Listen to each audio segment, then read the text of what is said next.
past week once again demonstrated the vital role of the Philippine National Police in protecting public safety, upholding the rule of law, and safeguarding the rights of every Filipino.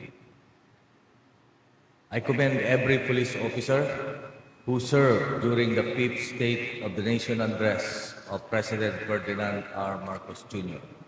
Through your discipline, preparedness, professionalism, and respect for the constitutional rights of every Filipino, the PNP was able to maintain a generally peaceful and orderly security operations or security environment.